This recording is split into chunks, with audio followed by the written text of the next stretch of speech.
बाबा नारायण सरकार उर्फ भोले बाबा, ये नाम पिछले कई दिनों से हर न्यूज चैनल, हर अखबार के पन्नों पर छपा हुआ है। 2 जुलाई को हाथरस में इन्हीं का एक कार्यक्रम हुआ, जहां भगदड़ मची तो लाशों का ढेर लग गया। कुल 121 लोग इस हादसे में मारे गए। लेकिन नारायण सरकार से जुड़े आश्रमों की कहानी क्या है? कैसे यूपी पुलिस में नौकरी करने वाला शख्स इतने बड़े ओहदे पर पहुंच जाता है?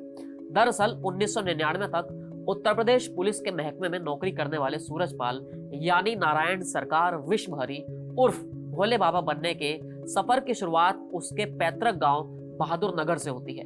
साल 2000 में पुलिस की नौकरी छोड़कर उत्तर प्रदेश के कासगंज जिले के पटियाली के बहादुर नगर में सूरजपाल ने अपना पहला आश्रम बनाया था। यही सूरजपाल ने नारायण सरकार विश्वहरी उर्फ भोले बाबा बनकर आध्यात्म की दुनिया में कदम रखा था। यहीं से बाबा का साम्राज्य फैलना भी शुरू हुआ। नारायण सरकार विश्वहरी की पैतृक गांव बहादुर नगर के बाहरी इलाके में पहुंचते ही सबसे पहले एक 30 से 35 फीट का विशालकाय सफेद पत्थर नजर आता है। दरवाजे में एंटर करते हैं तो 8 हैंडपंप हैं, जिन्हें बाबा के भक्त चमत्कारी मानते हैं। हैंडपंप से आगे एक चौकी बनी है, जहां बाबा के सेवक और पुलिसकर्मी तैनात रहते हैं। चौकी के बगल में ही नजदीकी पटियाली स्टेशन पर शिकोहाबाद, कानपुर, अनवरगंज, लखनऊ, फर्रुखाबाद और कासगंज से आने वाली ट्रेनों के आने जाने का समय लिखा है। बाबा के ज्यादातर भक्त ट्रेन के जरिए दूर दराज के इलाकों से ही आते हैं। बाबा के आश्रम को 3 भागों में बांटा गया है। सबसे पहले कासगंज के इस आश्रम को संचालित करने वाले ट्रस्ट का दफ्तर और पार्किंग एरिया है। यहाँ भी सेवादार ही रहते हैं। अगले हिस्से में एक बड़ा सा ग्राउंड है, जहाँ सत्संग और भक्तों के लिए भंडारा आयोजित किया जाता है।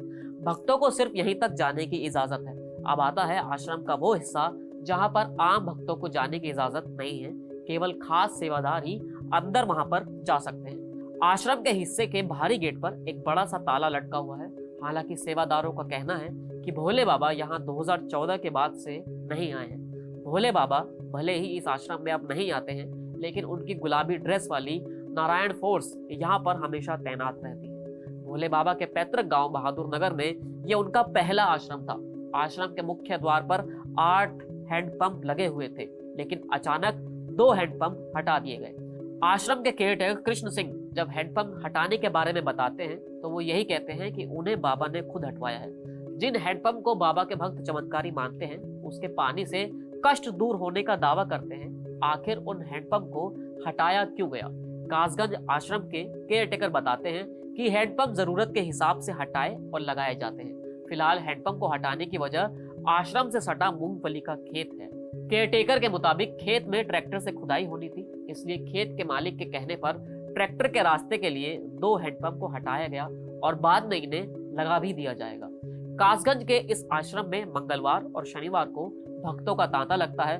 ज्यादातर श्रद्धालु आते हैं तो हैंडपंप की जरूरत होती है, इसलिए हैंडपंप लगा दिए जाते हैं। जब जरूरत नहीं होती है तो इन्हें हटा भी दिया जाता है। जब से ये हैंडपंप चर्चा में आए हैं, उसके बाद से आश्रम की ओर से यही कहा जा रहा है कि आश्रम ने कभी यह दावा नहीं किया है कि हैंडपंप से चमत्कार होता है। 2 जुलाई को हाथरस में जो हुआ, उसमें 121 लोगों ने अपनी जान गंवाई। अब पुलिस ने कुछ लोगों को गिरफ्तार किया है। तलाश की जा रही है लोगों की, लेकिन बाबा अभी भी गायब हैं और उनकी भी तलाश हो रही है। इस वीडियो में इतना ही। फिर मिलेंगे नए वीडियो के साथ।